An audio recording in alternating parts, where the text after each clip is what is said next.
Hi welcome back to my channel AJ cinema time. வணக்கம்.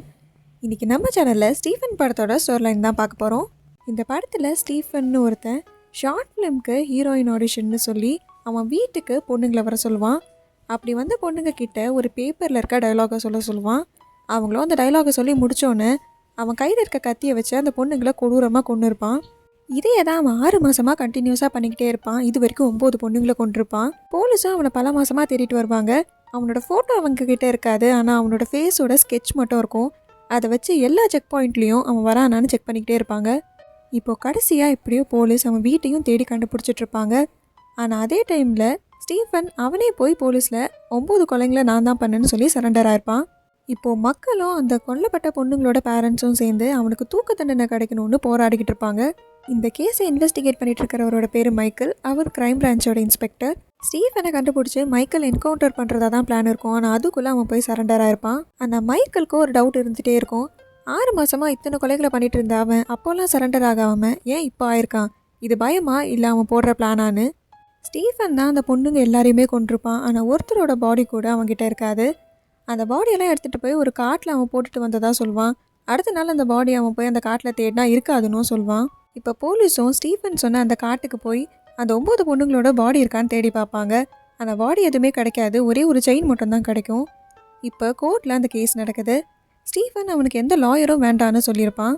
இப்போ judge கேட்குறப்பையும் இந்த கொலையெல்லாம் அவன் தான் பண்ணதா ஒத்துப்பான். ஆனால் ஜட்ஜ் ஸ்டீஃபனை இதுக்கப்புறம் ஹைகோர்ட்டுக்கு கூட்டிகிட்டு போனால் குற்றத்தை ஒத்துக்கிறப்போ அவனுக்கு சுயநினைவு இல்லைன்னு சொன்னால் என்ன பண்ணுவீங்கன்னு கேட்டு மைக்கேல் கிட்ட 15 டேஸ் ஸ்டீஃபனோட ப்ராப்பர் எக்ஸாமினேஷன் ரிப்போர்ட் ப்ரொடியூஸ் பண்ண சொல்லியும் முக்கியமாக இவனை மென்டல் எக்ஸாமினேஷன் பண்ண சொல்லியும் 15 டேஸ் டைம் கொடுத்து திரும்பி வர சொல்லி அனுப்பி வச்சிருப்பாரு.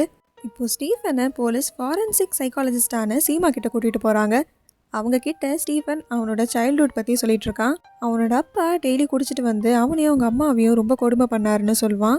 இப்போ சீமா அவன்கிட்ட சில இமேஜஸை காட்டி அதை பார்த்து அவனுக்கு என்ன தோணுதுன்னு கேட்பாங்க. அப்புறம் ஒரு 100 கொஷின்ஸை கொடுத்து அதுக்கு அவனை ஆன்சர் எழுதவும் சொல்லுவாங்க. அதெல்லாம் முடிச்ச ஸ்டீஃபன் இப்போ மறுபடியும் அவன் ஃப்ளாஷ்பேக்கை சொல்கிறான். அவனோட சின்ன வயசு வரைக்கும் அவங்க அப்பா அப்படி மோசமாக இருந்ததாகவும் அதுக்கப்புறம் அவன் வளர்ந்த பிறகு அவங்க அம்மா அப்படி மாறிட்டதாகவும் சொல்லுவான். அவங்க அம்மா தான் அவங்க அப்பாவையும் இவனையும் கண்ட்ரோலில் வச்சுருந்ததாகவும் ரொம்ப ஸ்ட்ரிக்டாக இருந்ததாகவும் சொல்லியிருப்பான். ஈவனும் அவங்க அப்பாவும் ஏதாவது சின்ன தப்பு பண்ணிட்டா கூட அதுக்கு பயங்கரமாக அவங்க அம்மா அடிப்பாங்கன்னு சொல்லியிருப்பான். இந்த எக்ஸாமினேஷன்லாம் முடிஞ்ச அப்புறம் மைக்கேலும் சீமாவும் ஒரு ஃபங்க்ஷனில் மீட் பண்ணியிருப்பாங்க. அவங்க 2 பேரும் ஃப்ரெண்ட்ஸ் தான். இப்போது சீமா ஸ்டீஃபன் பண்ண ஆன்சர்லாம் வச்சு அவன் ரொம்ப அப்நார்மல்னும் அவன் பேத்தலாஜிக்கல் லையர்னும் கண்டுபிடிச்சிருப்பாங்க. இப்போ மைக்கேல் ஸ்டீஃபனோட அம்மா அப்பா ஏற்கனவே இறந்ததா சொல்வார்.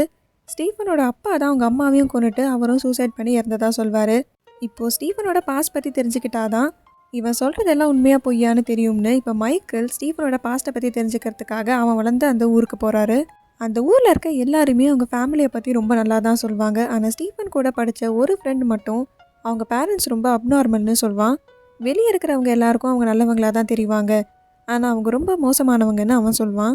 இப்போ மைக்கேல் ஸ்டீஃபனோட அம்மா அப்பா கேஸை யார் க்ளோஸ் பண்ணாங்கன்னு தெரிஞ்சுக்கிட்டு அவர்கிட்ட போய் இந்த சம்பவத்தை பற்றி விசாரிக்கிறாரு.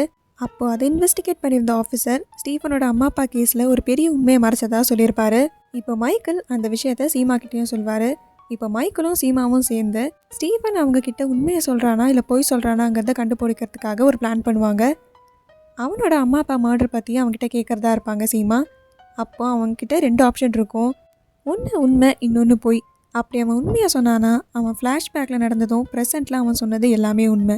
அப்படி இல்லை அவன் பொய் சொன்னானா அவன் யாரையோ காப்பாற்றுறதுக்காக இப்படி சரண்டராக இருக்கான். அப்படி இல்லைன்னா அவன் ஏதோ ஒரு பெரிய விஷயத்த பிளான் பண்ணிகிட்ருக்கான்னு இவங்க முடிவு பண்ணியிருப்பாங்க.